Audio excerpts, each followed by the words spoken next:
मेरा नाम शालिनी है। उम्र 36 साल। शायद इस उम्र में लोग औरत को ज्यादा पसंद करते हैं, लेकिन कोई नहीं जानता कि इस उम्र में एक औरत के भीतर क्या क्या टूट चुका होता है। मैं एक बड़े से घर में अकेली रहती हूँ। पति बिजनेस के काम से हमेशा बाहर रहते हैं। बेटा बोर्डिंग स्कूल में है। पड़ोस वाले खूबसूरत आंटी कहकर बुलाते हैं, लेकिन कोई ये नहीं देखता कि उस खूबसूरती के पीछे कितनी सिसकियां छुपी हैं। शुरुआत में ये अकेलापन अच्छा लगा। किताबों से बातें करने लगी, पौधों से मुस्कुराना सीखा, लेकिन धीरे धीरे खामोशी ने घर के हर कोने में डेरा जमा लिया। हर सुबह एक ही वक्त पर एक दस्तक होती थी। राजू, दूध वाला लड़का, 20-22 साल का होगा, दुबला पतला पर आंखों में अजीब गहराई थी। वो आता, दूध देता और चला जाता, और मैं दरवाजे की ओट से उसे जाते हुए देखती रहती। राजू कभी ज्यादा बात नहीं करता था, लेकिन उसकी खामोशी कुछ कहती थी, जैसे वो मेरी चुप्पियों को पढ़ सकता हो। उस दिन दोपहर कुछ अलग थी। गर्म हवा खिड़कियों से दस्तक दे रही थी और मेरी हथेलियां बार बार पानी के गिलास को थामकर ठंड ढूंढ रही थीं। तभी घंटी बजी। मैंने दरवाजा खोला। राजू था। पसीने से भीगा चेहरा, सांवली गर्दन से टपकती बूंदें। वो जैसे थक कर गिर जाने को था। राजू, पानी पियोगे? उसने एक पल मेरी आंखों में देखा, फिर सिर हिलाया। मैंने उसे अंदर बुलाया। वो किचन के पास बैठ गया, जैसे अजनबीपन की दीवार खुद ही गिर गई हो।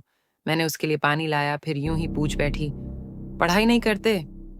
वो मुस्कुराया, आंखें जमीन पर गड़ा दी। पढ़ाई तो छूट गई आंटी, माँ बीमार रहती हैं, घर चलाने के लिए दूध बांटता हूँ। उसके चेहरे पर कोई शिकवा नहीं था, बस एक सादगी थी जो सीधे दिल में उतरती थी। तो सुबह कितने बजे से काम शुरू कर देते हो? 4 बजे। गोदाम से दूध उठाना होता है, फिर मोहल्लों में बांटना। मैं सुनती रही। वो बोलता रहा। पहली बार उसके शब्दों से उसकी आंखें भीगती सी लगीं। उसी दिन से उसके और मेरे बीच कुछ बदल गया।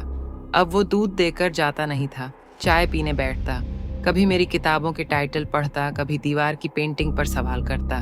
और मैं, जो बरसों से किसी के सवालों की प्यासी थी, अब हर रोज उसके आने का इंतजार करती। अब राजू मेरी सुबहों में शामिल हो चुका था। जब वो नहीं आता तो दिल अजीब सा खाली लगता, जैसे कोई अपना छूट गया हो। पर मन के किसी कोने में एक डर भी था।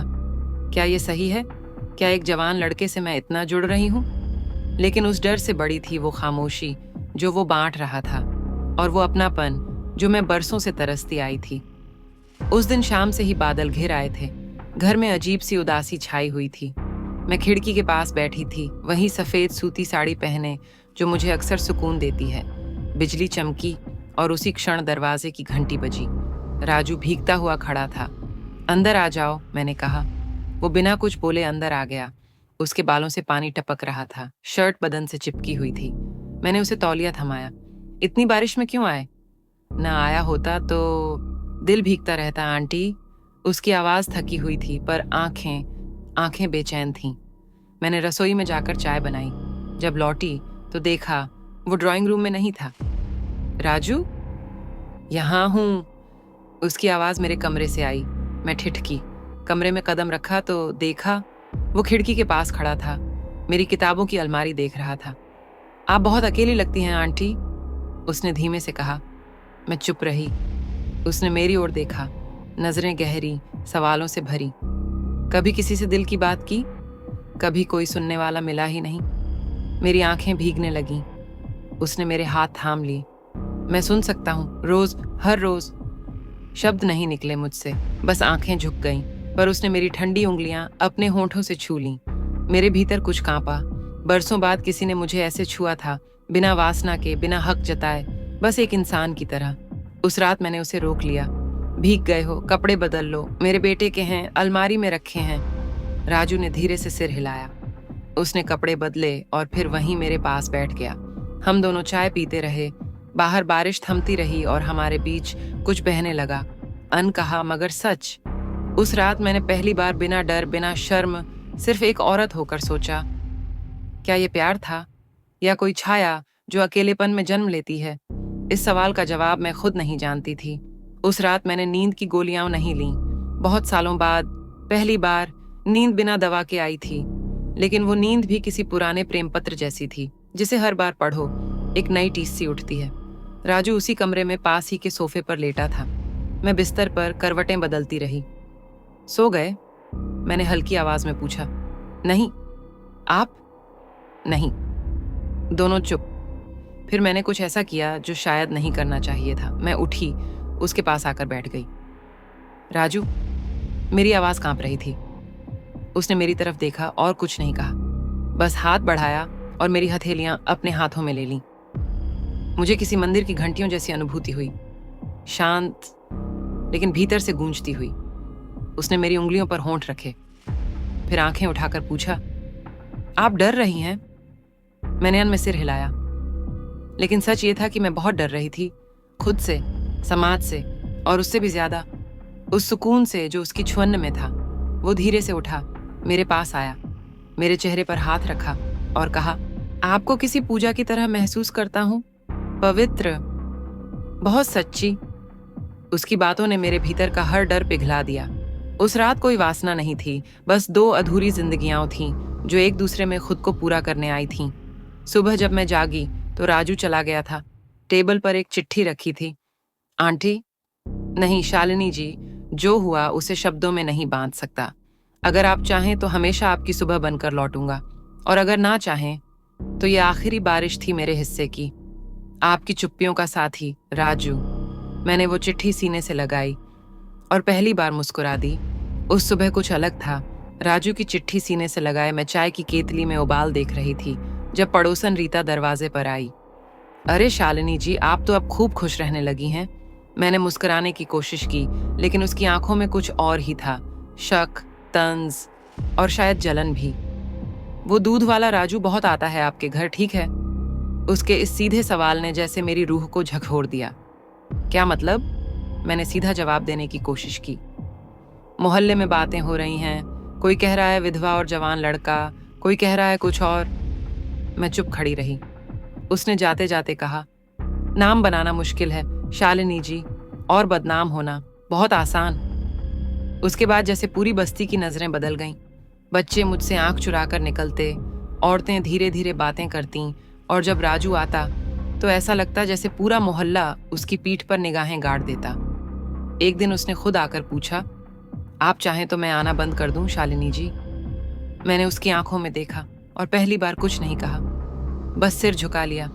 उस दिन वो चला गया और हफ्तों नहीं लौटा। उसके बिना घर फिर से वहीं हो गया, खाली, शांत। लेकिन अब वो खामोशी काटने लगी थी। मैंने दीवार पर लटकती उसकी तस्वीर को देखा जो एक दिन उसने मेरी किताबों के पास रख दी थी। वो मुस्कुरा रहा था। तुम कैसे चले गए बिना कुछ कहे? लेकिन असल सवाल था, मैंने क्यों जाने दिया?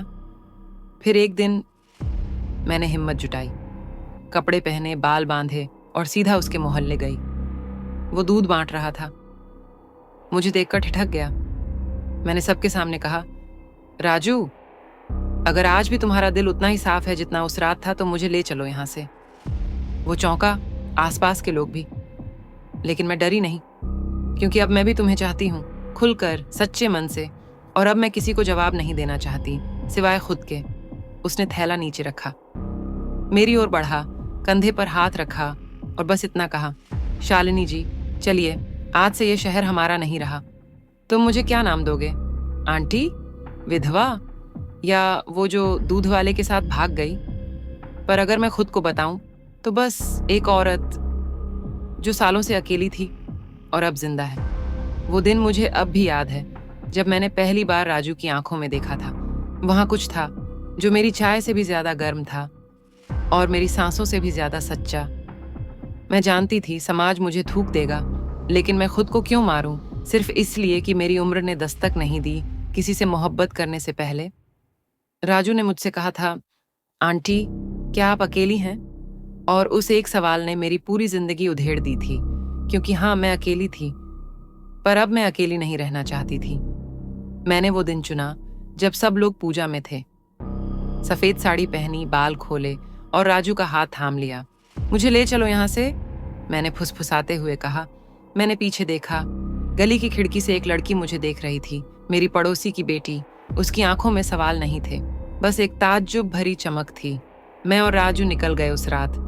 छोटा सा स्टेशन और बड़ी सी आज़ादी। मैंने कभी उसे अपने से छोटा नहीं महसूस किया, क्योंकि उसने मुझे कभी मेरी उम्र का एहसास ही नहीं होने दिया। पर कहानी यहीं खत्म नहीं हुई। कुछ महीनों बाद उसी लड़की की शादी हो गई। उम्र में बड़ा लड़का, पैसे वाला, लेकिन दिल से सूना। मैंने उसे एक चिट्ठी भेजी थी, जिस दिन लगे कि ये दुनिया तुम्हें तुम्हारे हिस्से की जिंदगी नहीं जीने दे रही, उस दिन मत रुकना, भाग जाना। फिर एक रात खबर आई, वो लड़की भी भाग गई, अपने ही पति के दोस्त के साथ। हाँ, वही जो अब उसका दामाद कहलाता है। लोग हंसते हैं मुझ पर, कहते हैं बेशर्म औरत, जवान लड़के को फंसा लिया। पर मैं उन्हें जवाब नहीं देती, क्योंकि मेरी हंसी अब खामोश नहीं है। राजू के सीने पर जब सिर रखती हूँ तो लगता है मैं जिंदा हूँ। मैंने एक और औरत को उसकी आज़ादी का रास्ता दिखाया, और उसने भी वही किया जो मैंने किया था। कभी कभी रिश्ते खून से नहीं बनते, वो आत्मा से बनते हैं, और जो आत्मा को छू जाए वो उम्र नहीं देखता। मैं शालिनी हूँ, वो जो दूध वाले से भाग गई थी, पर अब मैं सिर्फ एक औरत हूँ जो जी रही है।